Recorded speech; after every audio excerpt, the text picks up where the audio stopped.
there's some distance between them and the screen, and then there's distance between them and the light source.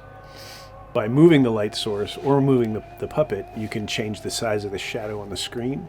And you can also move the light source laterally and cause the shadow to move on the screen. And so you can set up a scene where you have scenery that's close to the screen and further back and close to the light source. And you move your light source, and all three of those shadows will move at different rates on the screen. So you can create all this depth and all this movement by just having one person moving a light source.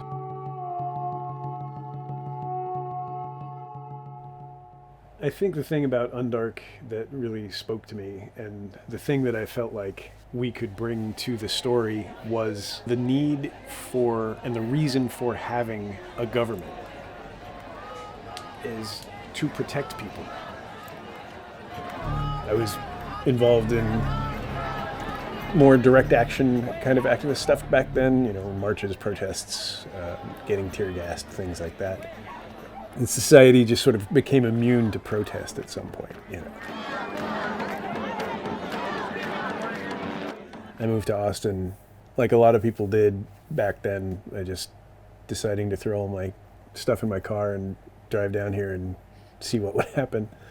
And one of the first people I met was this girl who was doing a puppet show at a bar downtown, which is now Cheer Up Charlie's. Back then it was Club DeVille. And the story was this totally bizarre, like family-run strip club with a bunch of like murder and Oedipal themes and all kinds of stuff. And I thought that was the weirdest thing I'd ever heard. And so I volunteered to help out because I was like, I don't know anybody, so it's something to do. It's something to, And so I carried on making shows. We did a lot of sort of activist stuff. Is this stuff bad for you? It tastes bad. Radium is perfectly harmless.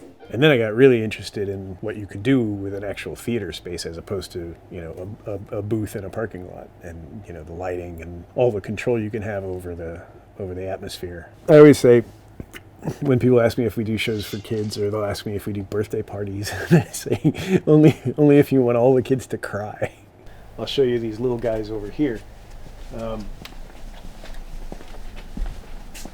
The one we had called, it was called the Crapstall Street Boys, and it was the story of these little kids who lived in a city that was infested with monsters. And to buy the latest monster protection technology, their parents needed money, so they sold the children to the workhouse. And in the workhouse, the children would manufacture monster protection technology, which would then be sold to the parents, to the populace.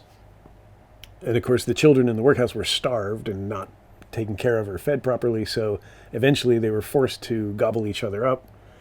And every time you gobble up another kid, you get a little bit bigger and a little bit more deformed until eventually you become a monster. And once you've become a full monster, then they unleash you to go and terrorize the city so that people will buy more technology.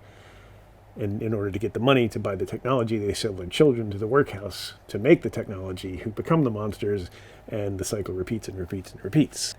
So, I mean, a lot of the shows are just sort of, I guess they're essentially me struggling with myself. Like, there's the anarchist in my heart who wants to, like, smash things and burn things down. And then there's also the socialist in my brain who's like, well, that's maybe not a great idea, and maybe we need more structure than that. Her teeth, the roof of her mouth, the bones in her ears, it was all just decay.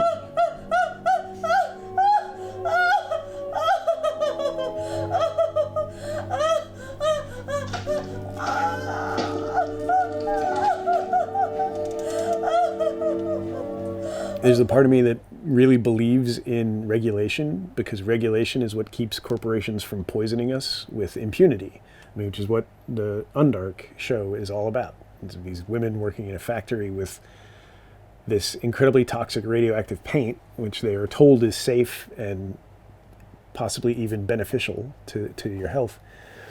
And because of the horrible things that they endured and the horrible deaths that they died, we have OSHA, Occupational Safety and Health Administration, and we wouldn't have that if it weren't for the suffering that they endured.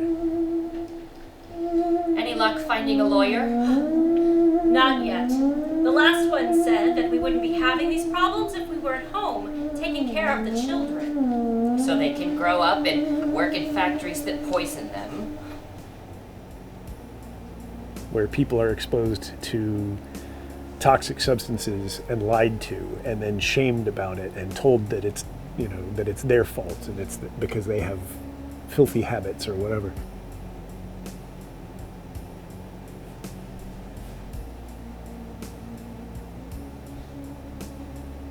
Far from bearing responsibility for the personal issues of its employees, the company is in fact the victim in this situation. And what's worse is that they are seeking to enlist the United States government in their scheme to destroy this company with costly, unnecessary regulation.